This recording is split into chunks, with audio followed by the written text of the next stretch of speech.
नमस्कार जी। सर साहेब सर। क्या नाम है आपका? मेरा नाम है दासी जूली मोदी। आप कहाँ से आए हैं? हम आए डबरा, जिला ग्वालियर, मध्य प्रदेश। संत रामपाल जी महाराज जी से आपने नाम दीक्षा कब ली? संत रामपाल जी महाराज जी से मैंने नाम दीक्षा ली है 2017 तीसरा महीना 17 मार्च। हम पहले श्री कृष्ण जी भगवान की भक्ति करते थे और उसके बाद हम संत रामपाल जी महाराज जी के चरण में ऐसे आए, सारे लोग जुड़ गए थे। हमारा बच्चा है छोटा वाला, वो जुड़ने के लिए गया। जब वो जुड़ने गया तो हमने उससे काफ़ी मना करी कि बेटा आप नहीं जाओ, सब लोग जुड़ गए, हम अकेले रह जाएंगे। तो उसने माना नहीं। वो घूमने के प्रसाद से जुड़ने गया। उसने कही मम्मी जब बड़ा भाई जाता है 4 दिन के लिए पेशी पे मालिक की, तो स्कूल की भी नांगा होती है और घूमने भी मिलता है। और रात में कैसा सफ़र होता है ट्रेन में हमने कभी देखा नहीं है। तो वो घूमने के उद्देश्य से चला गया, उसने ज्ञान नहीं समझा। जब वो बच्चा उधर से लौट के आया गुरुजी के दर से, तत्वती संत रामपाल जी महाराज की दर से दक्षा लेके लौट के आया, तो उसने हमको समझाया मम्मी आप भी जुड़ जाओ उसमें। हमने कही हम नहीं जुड़ेंगे। उसने लगातार सर 15 दिन तक बोला हमसे, लेकिन हमने कही हम नहीं जुड़ेंगे और हमारे से नहीं खाया जाता। तो फिर उसके 15 दिन बाद ऐसी बात कह दी, कहने लगा उसने फिर 10-12 दिन तक ये बात कही मम्मी आप कुतिया बन जाओगी, कुत्ता बन जाओगी, गैया बनोगी और हम देखेंगे घूरे पे फिरोगी तो हमको बहुत दुख होगा, पर हम कुछ कर नहीं पाएंगे। तो हमने कि किसने देखा अगला जन्म कुत्ता बनेंगे, कुतिया बनेंगे, जो बनेंगे वो बनेंगे, लेकिन अभी तो हमको इंसान का जन्म मिला है, उसका सुख तो देख ले कैसा होता है। तो ऐसे ऐसे हमारे लड़के ने 10-12 दिन कही भगत जी हम ऐसे पागल से हो गए थे कि अगर हम रोटी बस बना रहे हैं तो रोटी बनाते हुए देखते थे कि हम कुतिया बन गए और घूरे पे फिर रहे हैं, काली कुतिया बन गए, पन्नी फाड़ रहे हैं। और फिर हम बर्तन साफ कर रहे हैं, हम ऐसे हो गए थे, हमेशा देखते थे कि हम गैया बन गए, हमारी जो खुरों है इसमें कीड़ा पड़ गए। और काफ़ी लोग चिल्लाते थे जी दवाई नहीं खा रही तो इसको गुड़ में रोटी में दवाई लगा के खिला दो तो जो खा लेगी। भगत जी हम ऐसे हुए थे। उसके बाद क्या हुआ भगत जी, हमने कही अब लड़का हमसे ज़्यादा कहता था तो हमने अपने बच्चे से बोल दी अगर तुम्हारे परमात्मा अपने आप को परमात्मा मानते हैं, वो तो खुद जेल में है। हमने उनसे ऐसा ही बोला भगत जी, वो तो खुद जेल में एक आम इंसान है, अगर वो परमात्मा है तो हम उन्हें चैलेंज कर रहे हैं, वो हमको लेने आया है। तो हमारा बच्चा बोला मम्मी ऐसे नहीं बोलते। हमने कि हम चैलेंज करेंगे आपके परमात्मा को ये चीज़ का, लेकिन हमको पता नहीं था कि हमारे चैलेंज करने से परमात्मा हमको लेने आ जाएंगे।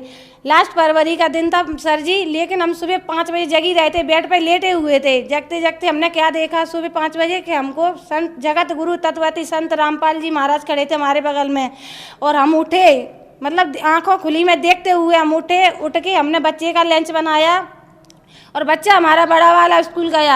जब स्कूल गया तो उसकी बस थोड़ी घर से दूर आती है, तो उस दिन उसकी बस लेट हो गई भगत जी। उसकी बस लेट हो गई तो उसकी दादी बोली घर में किराने की दुकान है, बेटा अगर आपकी बस लेट आ रही है तो दुकान का सामान टांग जाओ। तो हमारा जो बड़ा वाला लड़का है सतगुरु रामपाल जी महाराज जी के दास हैं वो भी, तो जब वो लड़का लौट के जैसे उसने पीठ फेरी, सिर फेरा घर के लिए आने के लिए, तो उसी की स्कूल की बस आई सर जी। और मेरे बच्चे का ऐसा एक्सीडेंट हुआ कि अगर कोई और देख लेता शायद 2-4 साल के लिए कोमा में चला जाता। जे सिर की खोपड़ी का तो पता ही नहीं है कहाँ गिर गई, उसके सिर पे एक बाल नहीं, खोपड़ी कोस दूर गिरी हुई, किसी को पता ही नहीं चला है कहाँ गिरी है, ढूंढने वाला भी नहीं ढूंढ पाएगा इतनी दूर गिरी होगी। जब मैंने अपने बच्चे को देखा मैं बाहरी खड़ी थी, तो ना ही मैंने सिर पे पल्ला डाला और ना पैरों में चप्पल। मैंने दौड़ी लगाई और दौड़ी लगाते हुए अपने बच्चे को उठाने के लिए गई और गोदी में उठाया। उधर से मेरी सास भी आई और उन्होंने भी देखा। हमने उनसे भी कही मम्मी जी क्या हो गया, ना आप मेरे बच्चे को बुलाती और ना ऐसा होता। तो हमारी सास बोली भगत जी से कि लड़का तो खत्म हो गया, एक काम करो इसको घर पर ले चलो और सारी जगह बिलुआ दे दो। तो हमने सुनी, हमने कही मम्मी लड़का तो जिंदा है अभी, क्योंकि संत रामपाल जी महाराज की ऐसी कृपा थी उस बच्चे पे, उसको सारनाम ही मिल गया था, सतनाम मिल गया उसको ऐसी दया थी कि हमको सांसें दिखा रही वो बच्चे की चलती हुई, पर हमारे जो पति हैं और जो हमारी सास हैं उनको वो बच्चा मरा हुआ दिखा रहा था। एक तो ये चमत्कार था परमात्मा का। तो मम्मी ने दोबारा भी बोला हमारी सास ने कि बच्चा तो मर गया। हमने कि मम्मी बच्चा तो जिंदा है और इसे हॉस्पिटल की ज़रूरत है। तो हमारी सास बोली नहीं, तो हमारे भगत जी नहीं माने और घर भी ले आए उसको। घर ले आके और उन्होंने आंगन में लेटा दिया भगत जी। जब उन्होंने आंगन में लेटाया बच्चों को तो सब जगह फ़ोन करा, तो हमने कहा आप फ़ोन नहीं करो, बच्चा तो हमारा जिंदा है। तो भगत जी बोले बच्चा तो ख़त्म हो गया। और सारे रिश्तेदार भी हमारे इकट्ठे हो गए थे, अड़ोस पड़ोस के भी इकट्ठे हो गए थे, रोना गाना भी हो गया, पर हम नहीं रोए क्योंकि हमारे बच्चे की सांसें हमको दिखा रही थी। तो हमने एक आंसू भी नहीं निकाला आंखों से। तो हमारी सास बोलती है रो क्यों रही है, पागल हो गई। हमने कही पागल होंगी तुम, हम नहीं रोएंगे, हमारा बच्चा तो जिंदा है, क्यों रोए हम।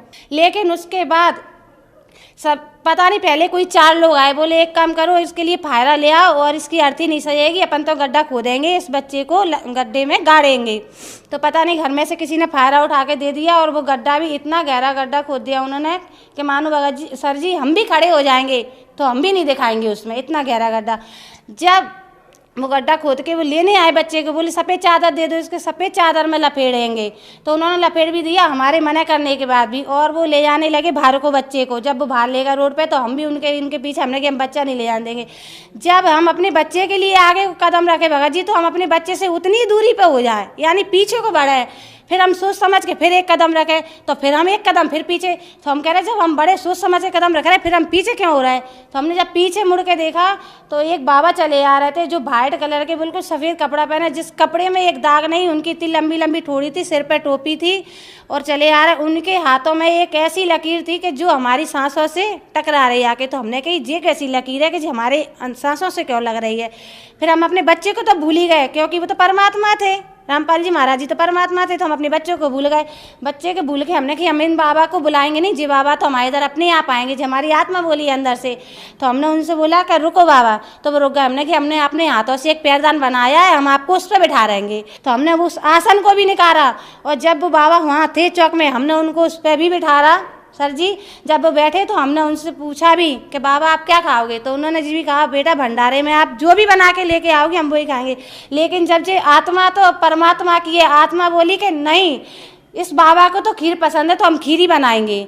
जब फिर हमने दोबारा भी सोचा, लेकिन आत्मा तो एक ही बात बोले कि खीर ही बनाएंगे। जब भगत जी हम अपने किचन में गए और हमने खीर बनाने के लिए रख दिया, जब हमने अपना डिब्बा खोला तो हमारे डिब्बे में सिर्फ चावल के 4 ही दाने थे भगत जी, 4 से 5 भी था। जब हमने सोचा कि हमने उनसे बोल तो दी खीर की, लेकिन हम खीर बनाए कैसे। फिर हमने कि ये 4 ही दाने डाल दो चावल के, जितनी बनेगी उतनी बन जाएगी, दूध ज़्यादा डाल देंगे हम इसमें। जब वो हमने 4 दाने डाले सर जी, तो उससे हमारी भगोनी भर गई। जब भगोनी भर गई तो गैस पे भी फैलने लगी। उस टाइम खीर हम पे समरा ही ना समरे, हमने अपनी गैस बंद कर दी और हमने प्लेट में खीर ली, चम्मच गिलास भी भर के ले गए और उनको दी, और बाबा जी ने खा ली। जब उन्होंने हाथ नहीं धोए तो हमने उनसे पूछा कि बाबा आपने हाथ क्यों नहीं धोए। उन्होंने हमसे कही बेटा कभी बर्तन में हाथ नहीं धोते। हमने उनसे ये भी कहा कि हम भी नहीं धोएंगे हाथ। बच्चे को हम भूल ही गए थे, क्योंकि वो तो परमात्मा था इसलिए भूल गए। उन्होंने खुद ऐसी बुद्धि कर दी थी।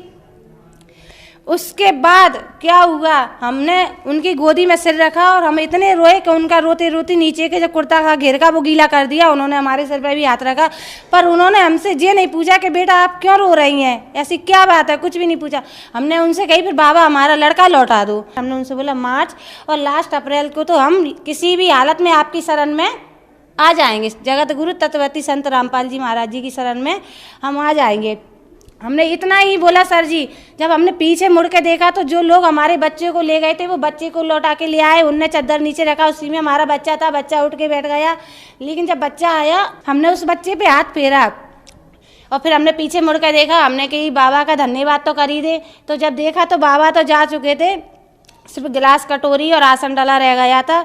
जब ही हम समझ गए थे कि परमात्मा है और परमात्मा से बड़ा कोई नहीं है, क्योंकि उन्होंने हमारे मरे हुए बच्चे को जीवित कर दिया। जितनी भी जगत है यहाँ पर, जिनको विश्वास नहीं है वो मेरे गांव आ सकते हैं, डबरा जिला ग्वालियर मध्य प्रदेश, आके और पूछ सकते हैं क्या जी हकीकत है। जी हकीकत है, क्योंकि मेरे साथ जो घटना हुई है उसके बाद ही मैं संत रामपाल जी महाराज की शरण में आई थी। बहन जी, जो श्रद्धालु आपको देख रहे हैं, आप उन्हें क्या संदेश देना चाहेंगे?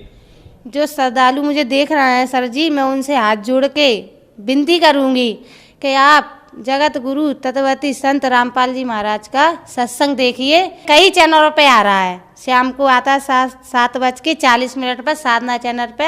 आप उसको देखिए और उससे आप ज्ञान समझ के, उसके बाद फुल ज्ञान समझ के, उसके बाद आप तत्वती संत रामपाल जी महाराज जी की शरण में जाके अपना नाम उद्देश्य कराइए और अपना जीवन का मोक्ष कराइए। संत रामपाल जी महाराज जी एक ऐसे संत हैं जो धरती पे आए हुए हैं, सभी शास्त्रों के अनुसार भक्ति खोल के बता रहे हैं। धन्यवाद जी। सत्साई।